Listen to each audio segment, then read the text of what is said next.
Welcome to Hanging Out with Robert, that's me. This video contains things that I encounter throughout the day. If for some reason I complete a task and you would like to see the details, you can click on the link in the description area below.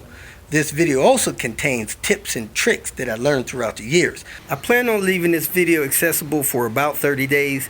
After that, you can view it through my Patreon account. Thank you very much for watching. Battery died last night. Didn't realize it until I went to go wrap up. Anyway, I got the axles in. I forgot to put the axles in before I connected the control arm, so I disconnected those. There was a sway bar end link loose. Got that tightened up.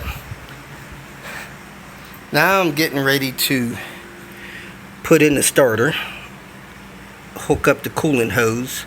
We did bleed I got the wire hooked up for the reverse lights. We serviced the transmission, took almost 2 bottles, and we hopefully will have this thing on the ground and running in about an hour and a half. This bolt was loose on the starter. It was hard getting that one off. I started tightening this down. The whole starter solenoid contraption started twisting in the starter, so I'm gonna stop that at tight. Not real tight, and I'm just going to snug this one down. Hopefully they won't have issues getting this off in the future. We homemade a boot clip receiver out of, I don't know what they call it, but I call it plexiglass. We cut it in there, we 3M double side taped it, and we hope our design is engineered in a way that will make that boot clip in there so this could look nice for Dawn.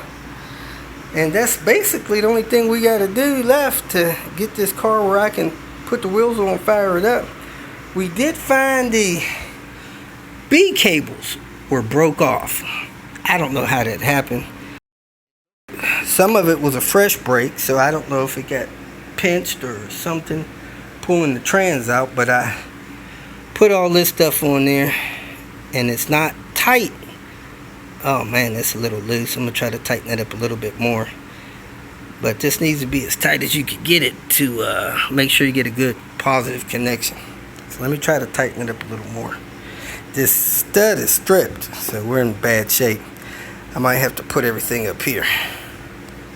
Don had evidence of a minor fuel leak after he filled up. The time he did get to fill up the car before he had to quit driving it. So I suspected the fuel tank vent hose was leaking. I have one, the short one, not the long one. So we came in here to look at it and replace it possibly. And he has the long hose. Hose going back on the back side of this fuel cap. Now, the hose looked and felt new. Got under the car, sure enough, it had evidence that this hose had been replaced. The clamp up here looked like it was tight. The clamp down the bottom was not tight. It had some corrosion on it, wasn't positioned properly. So we tightened that up, repositioned it. Hopefully the hose is not damaged and it's clamped good. And the fuel cap was just a little bit loose, even though it doesn't look like it had a new fuel pump. So I don't know if somebody was trying to get at the fuel pump at one time, took that thing loose, or installed an old fuel pump, but nonetheless, it works, starts, drives. Now, all of these connectors was out of their harness, this storage area here. So I found the clips to that, put that back, put the wiring back. We're going to go ahead and close this up and replace some of this busted trim back here. We found those pieces, so that's going to be nice. Placing some of this busted up trim like this. Not sure how that happens, but it's happened, so we're going to replace this piece here and a couple other pieces. Okay, party people, I think we are ready to rock and roll. I believe everything's together. Took 2 days. I would say probably, I'll count it up, 20, maybe 23 hours to do it myself. Didn't do any other modifications, fix a couple of weird things that's going on. Now, when Don bought this car, he wasn't told that it had a bad transmission. However, the guy gave him a spare transmission. 300 miles into driving it, of course, it dumped all the transmission fluid, and he hadn't moved this car since. I think he said it's been like 8-9 months, maybe, heck, 10 months. Don, when's the last time you drove this car? drove it. Probably sometime in March. Oh, so it's just, so March is when it failed, the transmission failed. Okay. 300 miles, March it failed, and son talked him into doing a manual swap instead of an auto swap. So I think we got everything together. We're about to clean off the back window from the transmission fluid overspray, and then we're going to fire her up and take it for a cruise. He's about to fire her up. Make sure she's in neutral.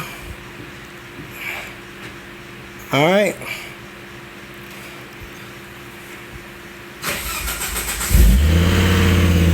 Woohoo! Look at her. She blows and ain't blowing no smoke. I'm impressed. All right, here he goes. The maiden voyage in reverse. Reverse works.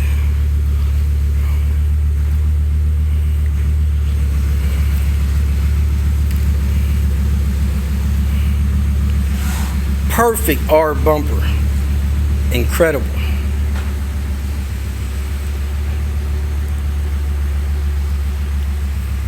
No fluids leaking. And we need to go for a cruise. It's okay. There you go. Got first, second, and third with no grinding. Don's doing good.